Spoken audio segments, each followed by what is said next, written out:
Welcome to Rocky's Ramblings, the show that encourages you to get out and do your own rambling. I'm sitting here gathering my thoughts before I head up to the National D-Day Memorial in Bedford, Virginia. With Memorial Day just around the corner, I wanted to give you this show to get you to think about where you want to spend Memorial Day. Before I go any farther, I'd like to give you a list of the events in our area, the ones I'm aware of, so that you can plan on attending. You might want to write these down if you've got a piece of paper and a pencil. I will give you this list one more time at the end of the show, and if you miss it on the show, it will be on my website, rockysramblings.com. All right, so here we go. In Martinsville, on Memorial Day, that's May 29th, Monday, at noon at Roselawn Cemetery. The keynote speaker will be United States Congressman Morgan Griffith.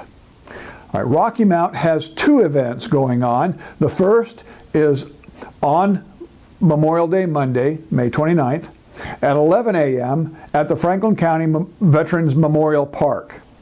The keynote speaker for that is U.S. Army Sergeant First Class Ricky Keith Warren.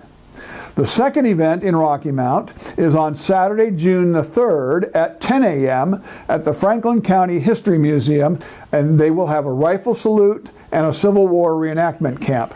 So there's two events in Rocky Mount. Now, in Bedford, Virginia, there also are two events honoring veterans. The first is on Memorial Day, Monday. That's May the 29th at 11 a.m. at the National D-Day Memorial. The keynote speaker for that is Herschel Woody Williams, one of 6 surviving Medal of Honor winners from World War II. So you don't want to miss that. Admission is free until noon that day, and they encourage you to bring your own chair.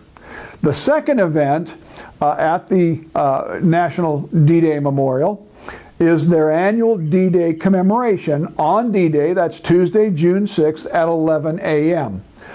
That's the 73rd anniversary tribute to the soldiers who made the ultimate sacrifice in Normandy and those who lived to fight another day. The keynote speaker will be Jerry Yellen, World War II pilot who flew the final combat mission of the war, during which his wingman was the last man killed in combat. There'll be music by the 29th Division Band, and there will also be a Veterans Reunion tent. Admission is free, and the memorial will be open until 9 p.m. that night, and they encourage you to bring your own chair. For more information on all of this, and once again, I'll do this at the end of the show, go to rockysramblings.com. There's a concept out there that I really like, and that is that we should take these special holidays not as a day off, but as a day on, a day to engage in the significance of that holiday. Memorial Day is a very special day. It's a day that we commemorate all the soldiers, all the veterans that have lost their lives protecting the freedoms that we enjoy. You'll hear it over and over and over. Freedom is never free. And this is the day that we commemorate that. So I would encourage you, if not the D-Day Memorial, to get out. There's ceremonies in every community in America. Get out, show the veterans your appreciation, find out what the holiday is all about. Immediately after Memorial Day is D-Day, the commemoration of the actual battle in which many Americans lost their lives.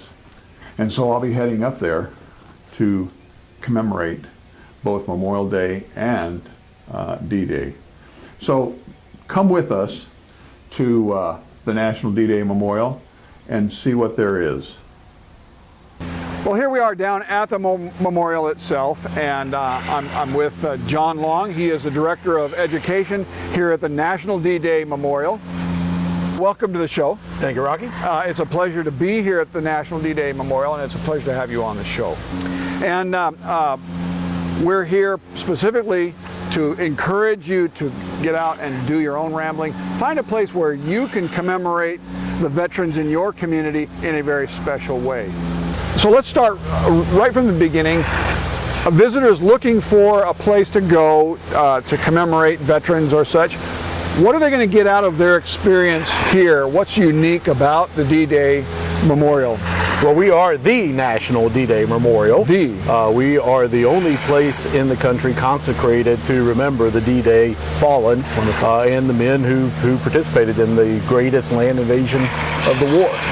And we use three key words here: valor, fidelity, and sacrifice. Valor, fidelity, and sacrifice. The bravery, the faithfulness, and the sacrifice of these men who took on Fortress Europe and started the process of pushing Hitler on to defeat. Yes. And it was a crucial moment in history. So when you come to the D-Day Memorial, you're going to get a tour from one of our excellent volunteers. Okay. And they will tell you about that great day, how it happened, the planning for it, what happened on June 6th itself, and then ultimately what it meant. Sure. And you'll learn a lot, but even if you think you already know D-Day, you're going to get a great experience here at the D-Day Memorial when the guys take you around, show you the statuary, tell you about the symbolism of a lot of the architecture. You will go home from your tour not only more informed about D-Day, but with a greater appreciation of what the veterans did in World War II. Sure. And of course, we want to say thank you to all the veterans on these three things: valor, fidelity, and sacrifice. And but of course, this site commemorates specifically the ones that were fallen at D-Day. Now, of course, what we have behind us is an incredible view. What's the significance of everything that they're looking at here? Well, this is our beach tableau, which records in a very small microcosm what happened on D-Day. About 150,000 men landed.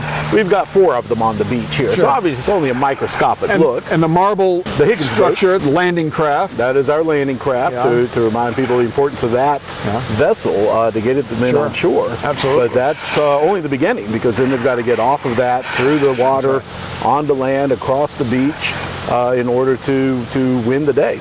And so our sculpture tells that story. One man has fallen on the beach, one is still struggling to get through the surf, 2 men are crossing the beach, and then there's our largest sculpture of the men climbing up the wall. That's reminiscent of Quantahook, the cliffs above Omaha Beach that had to be scaled by the Rangers. So quite an experience that you're going to get just standing here and looking at it. If you can put yourself into that setting and get a feel for what it must have been like for these young boys, and of course men, to get out here knowing that this is the thick of battle, and to know that many are not going to come home, and certainly many did not. So this is a really good place to come and just sort of meditate on just what it is, what it takes to keep a country like this free. And it is a very somber experience for a lot of people. We've had soldiers getting ready to deploy to Iraq or Afghanistan come here and just spend some time walking around and thinking about the ones who've gone before. We get a lot of school groups who come, and we want them to understand that the freedom they enjoy today came at a cost. Freedom is never free. Absolutely. Absolutely. So now also there's a garden here, more time to reflect. Absolutely. And one of the most poignant parts is our necrology wall, where we list the names of all of the Allied fallen on D-Day. 2,499 Americans, 1,499 Americans died at D-Day. And 1,914 Allied soldiers from other nations. So a total of 4,413 men who fell just on D-Day. And that doesn't count the ones who died June 7th and June 8th. Truly the greatest generation. What a sacrifice for the freedom of not just our country. D-Day was about freeing the world from tyranny. It's amazing here. The feeling, I've been here a couple times before, and the feeling of just walking through and seeing this and trying to find out what it's like for these soldiers to go into a battle such as this. And as you come out looking for your opportunity to commemorate, again, there's no way that Rocky's Ramblings can give you the feeling of what it's like to be here. You need to ramble out here on your own and see it for yourself. John, it's been a pleasure talking with you. We'll continue our conversation after the commercial break. When we come back, we'll talk about the history and significance of this site.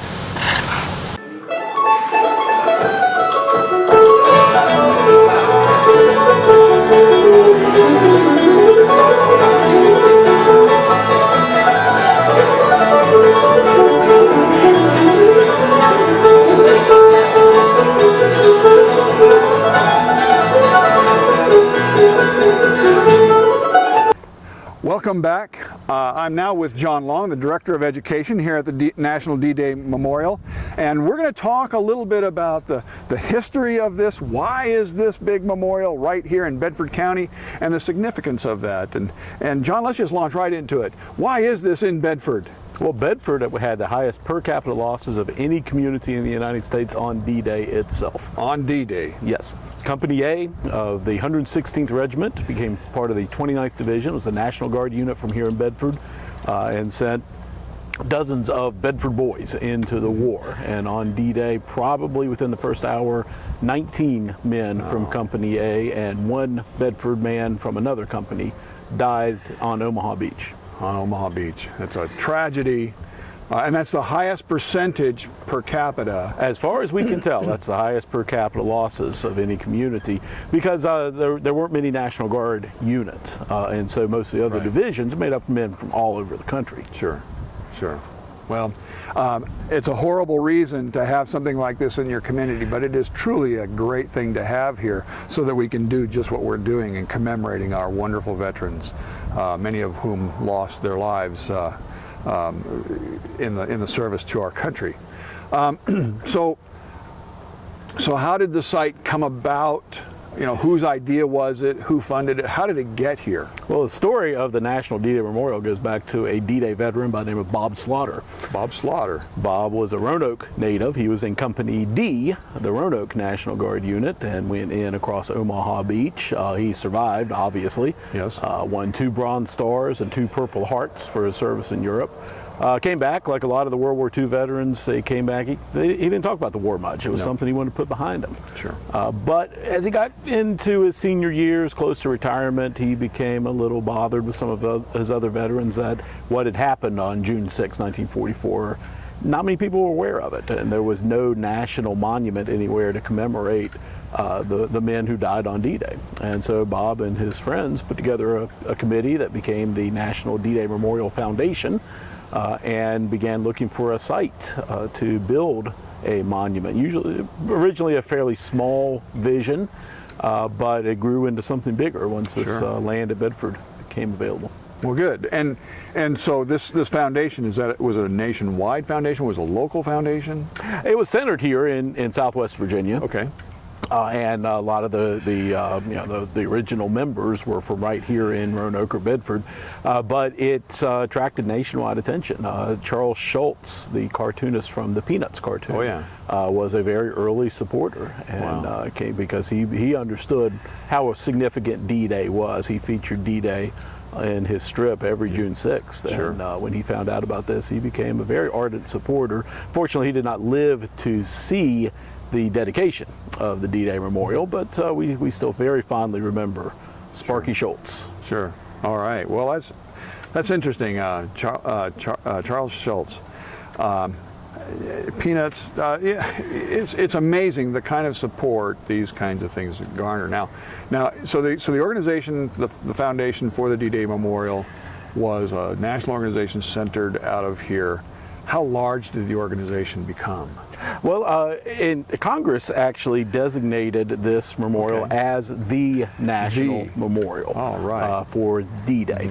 That came with a stipulation that there would be no federal funds involved. It's a designation by Congress, but we are all privately funded, and it became, it got a lot of support from across the nation because D-Day veterans were from everywhere, and of course the children and grandchildren of D-Day veterans are from all over the world. Absolutely. Now, this is something that's very important for the viewers to understand. This organization, or this site, is funded privately. You know, there's 2 ways to go. You can have the federal government or the government in general operate a site like this, or you can do it through private foundations. And frankly, the private foundations give more latitude, but it means that they have to go looking for ways to support the memorial. And I commend you for keeping it locally. And but viewers, we need your help as well. So it's always a challenge with nonprofits, of course. But you know, anything worth doing is a challenge. Oh, absolutely. We get great support. Of course, we're funded by the admission charges, by donations, some corporate sponsors, special events, gift shop sales. All this helps to keep the doors open. Wonderful. And I say we get great support from the community and rave reviews from our visitors. I've been here on a couple of different occasions. There's a feel about being here that we can't give you on the TV show. Remember, our show is to encourage you to get out and do your own rambling. Come out and see it for yourself. So I really encourage you to come up. Recognize that this is here in Bedford because of the losses of the Bedford community at D-Day. And John, I want to thank you for the time talking about the history and the significance of the site. We're going to take a commercial break. We'll be right back.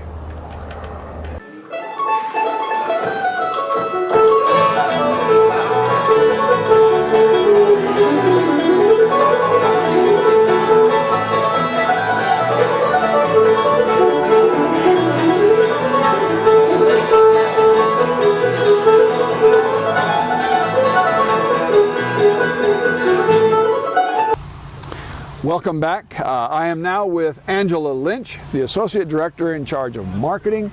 Angela, welcome to the show. Thanks for having us, Rocky. It's great to be here at the National D-Day Memorial. I thank you for giving me the opportunity to share this with our viewers.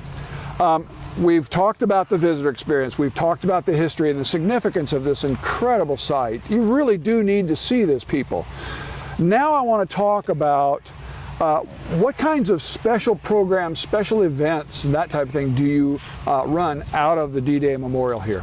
We have special events year-round here at the National D-Day Memorial. The big events that we're known for, Memorial Day. We have a concert that kicks off prior to the actual ceremony on the Monday that is Memorial Day. And then from there, the very next week is our anniversary, our D-Day commemoration on June 6th. And then also other big events, Veterans Day. We have educational events throughout the year to engage children and communities and families. So there's really something for everyone here at the D-Day Memorial. And there's things going on here all the time. One of the problems with a site like this is that they might be able to get people to come once, but how do we get people to come more than once? Well, you really want to come here because you'll get a deeper feeling, a deeper understanding, a deeper education of what the World Wars were all about, what D-Day was all about through these kind of programs. And I love the fact that you work with school groups. It's always good to bring the school kids in and teach them what really happened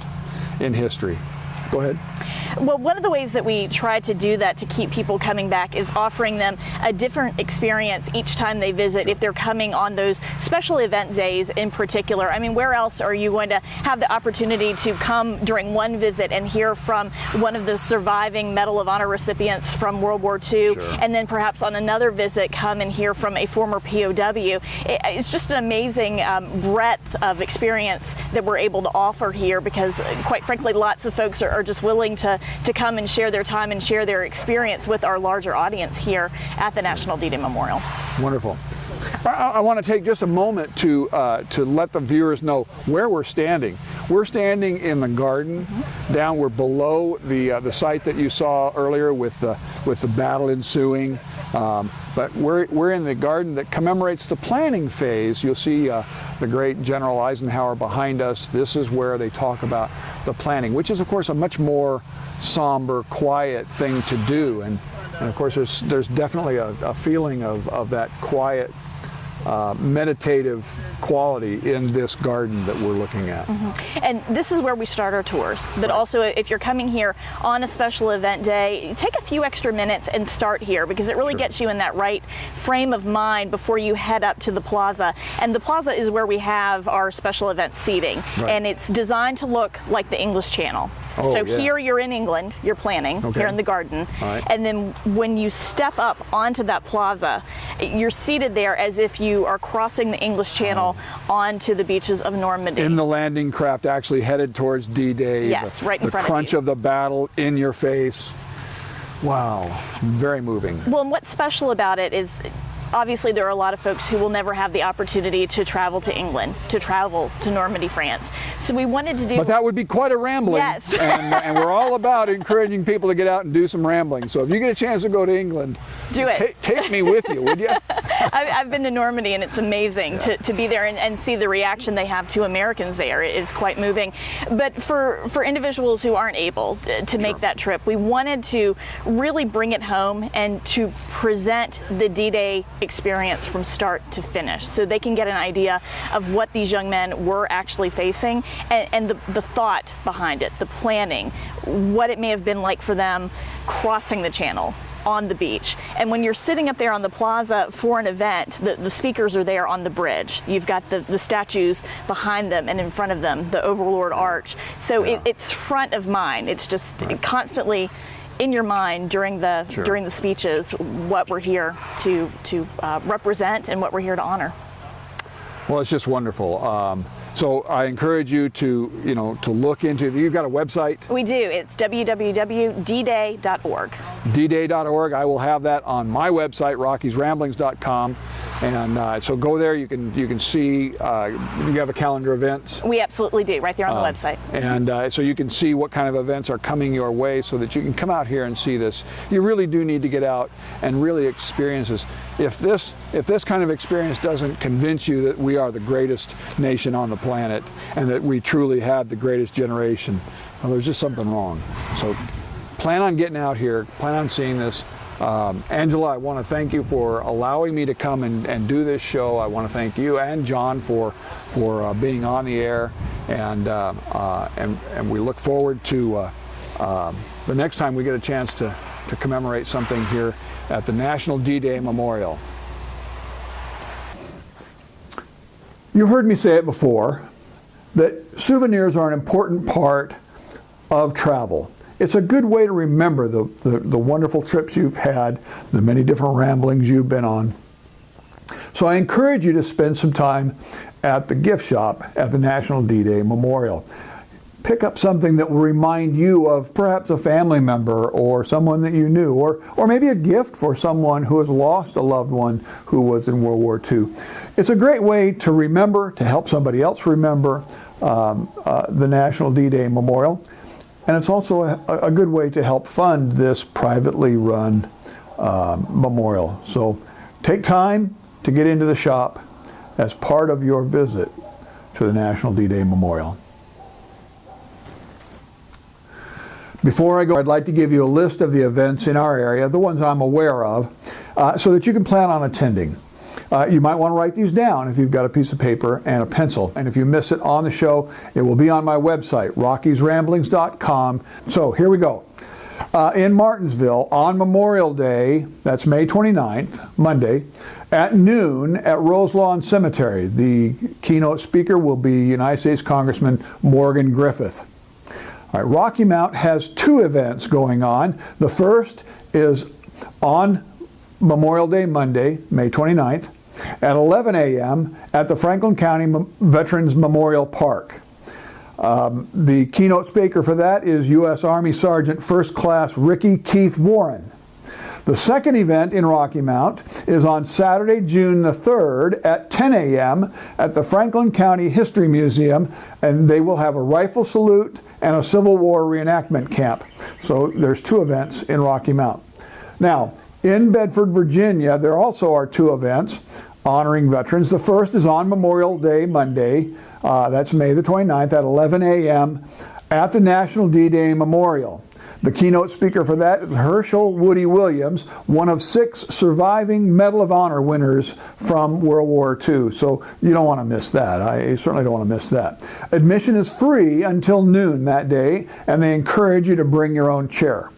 The second event at the National D-Day Memorial is their annual D-Day commemoration on D-Day. That's Tuesday, June 6th at 11 a.m.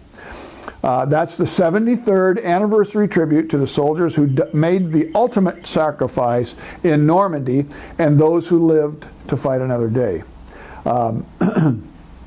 The keynote speaker will be Jerry Yellen, World War II pilot who flew the final combat mission of the war, during which his wingman was the last man killed in combat. There'll be music by the 29th Division Band, and there will also be a Veterans Reunion tent. Admission is free, and the memorial will be open until 9 p.m. that night, and they encourage you to bring your own chair. For more information on all of this, go to rockysramblings.com. Well, I'm home now from the National D-Day Memorial. It's been an interesting day. I hope a day that you've learned something. I hope a day that you've gained some appreciation for what D-Day means to this country, for what Memorial Day, what all of the days that honor our veterans have to do. And I hope that it has encouraged you to get out one way or another. The National D-Day Memorial would be a wonderful place to go up in Bedford, or one of the ceremonies in your hometown that deals with the Memorial Day theme. It is important to show our veterans that we care. It is important that we engage in these holidays, not just use them as a day to go out and picnic. Certainly the picnics are important. Certainly the day to take is important. But it's important to look at them for the right reasons. So I would encourage you to get out and do your own ramblings on Memorial Day and other days. As you're doing so, I also encourage you to make sure that you're driving a safe, well-maintained vehicle. It's important that you get there safely and back. And here's your defensive driving tip for the week. The right-of-way is something that cannot be taken. It can only be yielded. Okay, think about that. When you're coming to an uncontrolled intersection or merging onto a highway, or someone else is merging onto the highway, who has the right of way? It's important that you know who does have the right of way, so study the books, check out the law itself. But the defensive driving stance would say it's better to yield the right of way, even if you shouldn't have to, than to find yourself dead right. So do the defensive driving thing. Until our next show, here's wishing you safe rambling.